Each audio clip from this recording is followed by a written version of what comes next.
we're currently in the process of preparing to serve notice on a number of those satellite pumping stations. And that notice is to tell those that directly benefit from it that in 2 years' time we will look to start to cease operating those stations. And that is because they are not justifiable from our perspective as a flood risk management authority. We are tasked with doing activity that delivers flood risk benefit principally, and the cost benefit analysis and the prioritisation processes that we're required to use by government and Treasury and DEFRA mean that those activities at a number of those satellite pumping stations are not affordable from a flood risk perspective. However, on the flip side, they are potentially entirely affordable from a land drainage perspective in terms of enabling free draining of agricultural land. So it's not just saying that they're not justifiable or affordable in a general sense, they are simply not affordable and justifiable from a flood risk management perspective. This issue has been going on for quite some time, and we continue to be working with others to try to find an appropriate way forward with this, and I'll talk about that a bit more in a moment. But the general point I wanted to make was that we're happy to work with and have worked with and will continue to work with any other parties that are interested in finding other ways of trying to ensure that those satellite pumping stations continue to operate. And we don't come at it with a defined set view of what that is.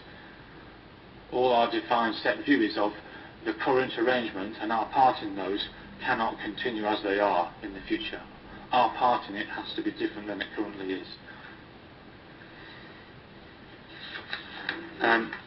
So why is it happening? Well, as I mentioned, DEFRA's priority is protecting human life and residential properties from flooding. Our resources, in terms of our revenue budgets, as with all public authorities, is under some pressure. But also, actually, we need to focus that effort where it is most needed in terms of greatest number of people and properties. So running and operating these satellite pumping stations is quite resource intensive, particularly in periods of intense rainfall. So we have to be continually having staff going around all of the stations, ensuring that they're operating, clearing debris, etc., rectifying faults, etc., so that to ensure they continue to operate. And that is resource that we can then not use in other places in the county, where arguably there may be properties that are not benefiting from that effort that we could and should be putting in. And so ultimately why we need to do this is to free that resource up to be able to deploy it in other parts of the county. As I mentioned previously, this isn't a unique issue for the Old Crossings. It is particularly challenging in terms of its complexity technically, and because of the context of Old Crossings being very heavily Grade 1 and Grade 2 agricultural land, so that means that's the highest quality agricultural land you can get.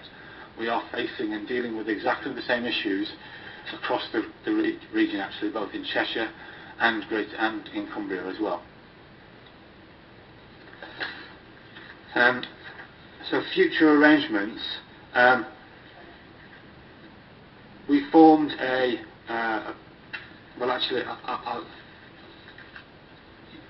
we came at a previous scrutiny committee met a number of years ago. You recommended that we establish an advisory group and to support and enable us in this process in terms of ensuring and helping us to communicate and engage with the public and the communities most effectively. And we've established that, and that's run for quite some time now, and Councillor Hanson and Dorelli are members of that committee on behalf of the County Council.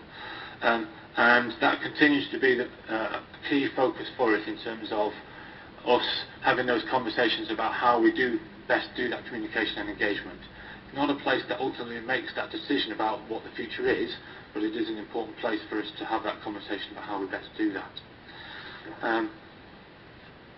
Alongside that, we also then formed what we call a partnership group, and that is where the officers from the various organisations, so that's the NFU, the Country Landowners Association, ourselves, County Council, the District Authority, came through to actually review the detail of the situation and try to come forward with suggestions and proposals for moving the situation forward. And that future arrangement is difficult. It's really hard, actually. We should be really honest about it. As a collective, the majority of that group felt that re-establishing an internal drainage board would be technically the most preferable future option. However, the reality is how that is funded, particularly from the local authority perspective, is difficult. And so therefore, at this point, it's an option that is, shall we say, less likely than more likely at the moment. But that's not that we or any others are not committed to trying to find ways of making that happen, if that is what people want to happen.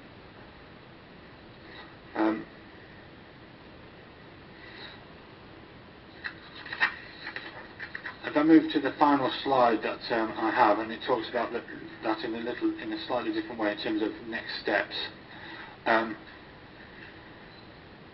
In the early summer, we will be likely to be serving the notice on those people that benefit from some of those satellite pumping stations.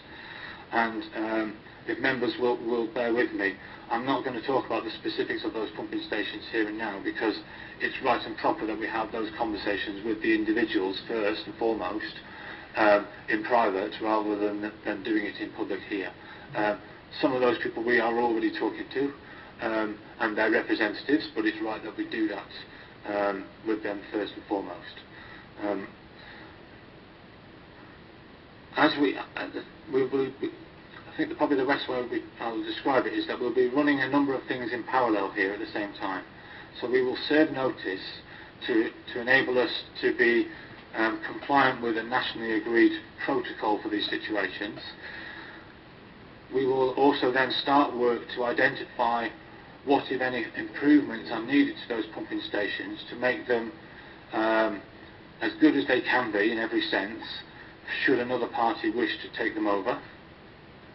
But also what works would be needed for us to fully decommission any of those sites and withdraw them, and if necessary to put in other additional measures to protect any properties that might be at greater flood risk as a result of that particular asset being withdrawn or the operation of it being ceased.